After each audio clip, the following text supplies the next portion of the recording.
আমাদের চ্যানেলে সম্প্রচারিত বক্তার বক্তব্য নিজস্ব মতামত, এর জন্য চ্যানেল কর্তৃপক্ষ দায়ী নয়। এই চ্যানেলে প্রকাশিত প্রতিটি অনুষ্ঠান কোনোভাবে ক্ষতিকারক বা অবৈধ কার্যকলাপ প্রচার করে না। এখানে সম্প্রচারিত প্রত্যেকটি অনুষ্ঠান শিক্ষামূলক উদ্দেশ্য নিয়েই তৈরি। বন্ধ বাড়ির ভেতর থেকে রহস্যজনক আওয়াজ। স্থানীয়রা হাতে নাতে ধরে ফেলল চোরকে। ঘটনাটি চুঁচুড়ার মোগলপুরা লেনের। স্থানীয় সূত্রে জানা যায়, ডানলাপের প্রাক্তন কর্মী প্রয়াত মোহন দাসের বন্ধ বাড়ি থেকে আজ সকালে কিছু ভাঙার আওয়াজ পান স্থানীয় বাসিন্দারা। এরপরেই একে একে স্থানীয়রা বাড়ির সামনে জড়ো হতে শুরু করে। তবে সেই বাড়িতে বর্তমানে কেউ থাকে না, তালা বন্ধ অবস্থায় পড়ে রয়েছে।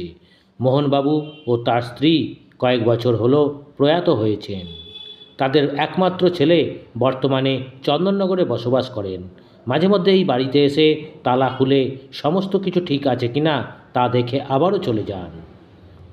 এরপরেই এলাকাবাসীরা বাড়িটিকে ঘিরে ফেলে। তবে বাড়ির সামনের দরজা তালা বন্ধ অবস্থাতেই ছিল। কয়েকজন যুবক বাড়ির পিছন দিকে গিয়ে দেখে পিছনের দরজা ভাঙা। এরপরেই সেই ভাঙা দরজা দিয়ে ওই যুবকরা বাড়ির ভেতর ঢুকে পড়ে। ঢুকেই দেখে নিচের তলার সমস্ত ঘর লণ্ডভণ্ড, আলমারি ভাঙা। এরপর যুবকরা উঠে পড়ে দোতলায়। দোতলায় গিয়ে দেখে একটি ঘরের ভেতর খাটের উপর লেপ চাপা দিয়ে লুকিয়ে রয়েছে চোর। এরপরেই ওই যুবকরা তাকে হাতে নাতে ধরে ফেলে। সে স্বীকার করে ওই বাড়িতে চুরি করতেই ঢুকেছিল। এরপরেই তাকে সেখান থেকে নিয়ে এসে বাড়ির সামনে একটি পোস্টে বেঁধে রাখা হয়। খবর দেওয়া হয় চুঁচুড়া থানায়। খবর পেয়ে চুঁচুড়া থানার পুলিশ ঘটনাস্থলে ছুটে আসে। এরপর ওই যুবককে সেখান থেকে নিয়ে যায় চুঁচুড়া থানায়। তবে মোহনবাবুর ছেলে যতক্ষণ পর্যন্ত না এসে পৌঁছাচ্ছেন, ততক্ষণ কিছুই বোঝা যাচ্ছে না এই বাড়ি থেকে কি খোয়া গেছে। এটা দীর্ঘদিন ধরে বন্ধ রয়েছে বাড়িটা।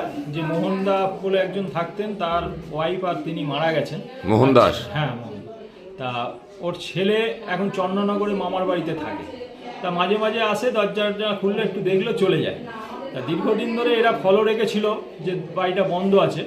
তা কাল রাত্রির হবে বা আজকে ভোর সকাল একদম ভোর থেকে এরা তলার দরজা ভেঙেছে, ভেঙে প্লাসবুল গেটটা ভেঙে ওপরে উঠেছে, উঠে এই দরজা ভেঙে এই আলমারি ভেঙে তছনছ করে সব কিছু নিয়ে একজন পালিয়ে গেছে আর একজন পালাতে পারেনি। সে এই ঘরে নিজেকে বন্ধ করে এখানে আলমারি তলায়, কম্বলের তলায় লুকিয়ে শুয়েছিল।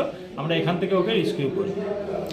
কিভাবে আপনারা বুঝতে পারলেন? কিভাবে? আমরা আওয়াজ শুনে বুঝতে পেরেছি যে একটা ধুপ ধুপ আওয়াজ হচ্ছে। তখন আর কি আলমারি ভাঙছিল, এই আওয়াজটা পেয়েছি।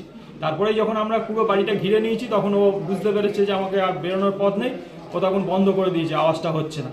তখন আমরা পুরো বাড়িতে ভেতরে ঢুকে খুঁজেও পাচ্ছিলাম না। তারপরে এই ঘরে এসে পাই।